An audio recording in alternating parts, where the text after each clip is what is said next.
So എല്ലാവർക്കും നമ്മുടെ പുതിയൊരു വീട്ടിലോട്ട് സ്വാഗതം.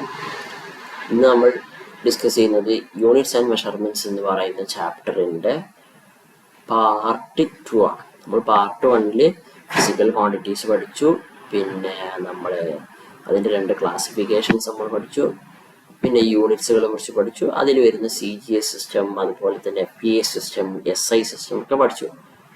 ഓക്കെ, അപ്പോൾ ഇന്ന് നമ്മൾ പഠിക്കാൻ പോകുന്നത് ഇതിലെ യൂണിറ്റ്സ് ആൻഡ് മെഷർമെൻറ്റ്സിൻ്റെ പാർട്ടിലെ ഡയമെൻഷൻസ് ഓഫ് ഫിസിക്കൽ ക്വാണ്ടിറ്റീസ് എന്ന് പറയുന്ന ഈ ഒരു ടോപ്പിക്കാണ് നമ്മൾ പഠിക്കാൻ പോകുന്നത്. ഇപ്പോൾ ഈ ഡയമെൻഷൻസ് എന്ന് പറയുന്ന ടോപ്പിക്ക് വളരെയധികം ഇമ്പോർട്ടൻ്റ് ആയിട്ടുള്ള ഒരു ടോപ്പിക്കാണ് കേട്ടോ. നിർബന്ധമായിട്ടും ഈ യൂണിറ്റ്സ് ആൻഡ് മെഷർമെൻറ്റ് ഒരു ക്വസ്റ്റ്യൻ ചോദിക്കുകയാണെങ്കിൽ നിർബന്ധമായിട്ടും ഡയമെൻഷൻസ് എന്ന് പറയുന്ന ടോപ്പിക്കിൽ നിന്ന് ഒരു ക്വസ്റ്റ്യൻസ് ഉണ്ടായിരിക്കും. അത് നിർബന്ധമായിട്ടുണ്ടായിരിക്കും. ഓക്കെ, സോ നമുക്ക് ഡയമെൻഷൻസിൻ്റെ ഡെഫിനിഷനാണ്. ഈ ഡയമെൻഷൻസിൻ്റെ ഡെഫിനിഷൻ നമ്മളിപ്പോൾ നോക്കണ്ട, കാരണം നമ്മളിപ്പം വെച്ച് ഡയമെൻഷൻസിൻ്റെ ഡെഫിനിഷൻ വായിച്ച് ഇതാക്കി കഴിഞ്ഞാൽ നമുക്ക് ഒന്നും മനസ്സിലാവില്ല.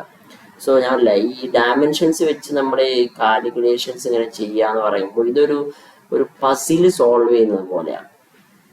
ഓക്കെ, നമ്മുടെ കയ്യിൽ കുറച്ച് ടൂൾസുകൾ ഉണ്ടാവും. ഈ ടൂൾസ് വെച്ച് നമ്മളിങ്ങനെ ഓരോരോ സംഭവങ്ങളാണ് സോൾവ് ചെയ്തെടുക്കുക എന്നുള്ളതാണ്. ഓക്കെ, സോ നമുക്ക് ആദ്യം കുറച്ച് ബേസിക് ആയിട്ടുള്ള ഫിസിക്കൽ ക്വാണ്ടിറ്റീസ് നമുക്കറിയാം. ആ ഒരു 7 അതിൻ്റെ ഡയമെൻഷൻസ് നമ്മളൊന്ന് പഠിച്ചു വെക്കുക. അതൊരു ടൂളാണ്. ഈ ടൂള് വെച്ചിട്ടാണ് നമ്മൾ എന്ത് ചെയ്യുന്നത്, ഇനി ഓരോരോ കാര്യങ്ങൾ നമ്മൾ എന്ത് ചെയ്യുന്നത്, സോൾവ് ചെയ്ത് തുടങ്ങുന്നത്. സോ നമ്മൾ ആദ്യം ഒരു ടൂളൊന്ന് പഠിച്ചു വെക്കാം. ഓക്കെ, ഫസ്റ്റ് ആയിട്ട് നമ്മൾ പഠിക്കുന്നത് മാസാണ്. മാസിന്റെ ഡയമെൻഷൻ എന്ന് പറഞ്ഞു കഴിഞ്ഞാൽ M.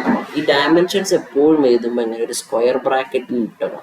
ഈ സ്ക്വയർ ബ്രാക്കറ്റിനുള്ളിൽ M എന്ന് റെപ്രസെന്റേഷൻ ആണെന്ത്, മാസിന്റെ ഡയമെൻഷൻ എന്ന് പറയുന്നത്. അതാണ് ടൈമിന്റെ ഡയമെൻഷൻ സ്ക്വയർ ബ്രാക്കറ്റിനുള്ളിൽ T ആണ്. ഓക്കെ, അതുപോലെ തന്നെ ലെങ്ത്തിന്റെ ഡയമെൻഷൻ സ്ക്വയർ ബ്രാക്കറ്റിനുള്ളിൽ എന്താണ്, L ആണ്. വളരെ സിമ്പിൾ ആണ്. മാസ് ഫസ്റ്റ് ലെറ്റർ M ആയതുകൊണ്ട് ഇത് M, ഫസ്റ്റ് ഇതിന്റെ ടൈമിന്റെ ഫസ്റ്റ് ലെറ്റർ T ആയതുകൊണ്ട് ഇതും T, ലെങ്ത്തിന്റെ ഫസ്റ്റ് ലെറ്റർ ഇല്ലാതുകൊണ്ട് ഇതും L. ഇലക്ട്രിക് കറന്റ് ആംബിയർ എന്നുള്ളതാണ്. ഓക്കെ, യൂണിറ്റിൽ വന്നതാണ് ആംബിയർ.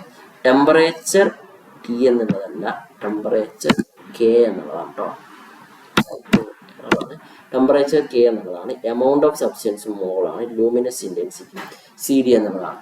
ഇത് നമ്മൾ ഈ ഫിസിക്കൽ ക്വാണ്ടിറ്റി ഡയമെൻഷൻസ് ഓർത്ത് വെക്കുക. പക്ഷേ നിർബന്ധമായിട്ടും ഈ 3 നിങ്ങൾ ഓർത്ത് വെക്കണം. അതായത് മാസ്, ടൈം, ലെങ്ത് എന്ന് പറയുന്ന ഈ 3 ഡയമെൻഷൻ നിർബന്ധമായിട്ടും പഠിച്ചേക്കണം. കാരണം ഇത് വെച്ചിട്ടാണ് നമ്മൾ ഇനിയുള്ള കാൽക്കുലേഷൻസ് കംപ്ലീറ്റ് ആയിട്ട് ചെയ്യുന്നത്. സോ ഇത് മസ്റ്റ് ആയിട്ട് എന്തെങ്കിലും ഓർത്ത് വെക്കേണ്ട ഒരു കാര്യമാണ്. ഓക്കെ, ഇത് 3 കേട്ടോ. ഇത് 3ന്റെ അപ്പൊ ഈ 3 നമ്മൾ മെയിൻ ടൂള്. അപ്പൊ ഒന്നുകൂടി പറയുകയാണെങ്കിൽ മാസിന്റെ ഡയമെൻഷൻ സ്ക്വയർ ബ്രാക്കറ്റിൽ M ആണ്, ടൈമിന്റെ ഡയമെൻഷൻ സ്ക്വയർ ബ്രാക്കറ്റിൽ T ആണ്, ലെങ്ത്തിന്റെ ഡയമെൻഷൻ സ്ക്വയർ ബ്രാക്കറ്റിൽ L ആണ്. ഇത് 3 നമ്മുടെ മെയിൻ ടൂള്. ഓക്കെ, ഇനി നമുക്ക് ആ ടൂള് വെച്ചിട്ട് എങ്ങനെ നമ്മൾ ഓരോരോ കാര്യങ്ങൾ ഇങ്ങനെ സോൾവ് ചെയ്ത് വരാമെന്ന് നോക്കാം. കുറച്ച്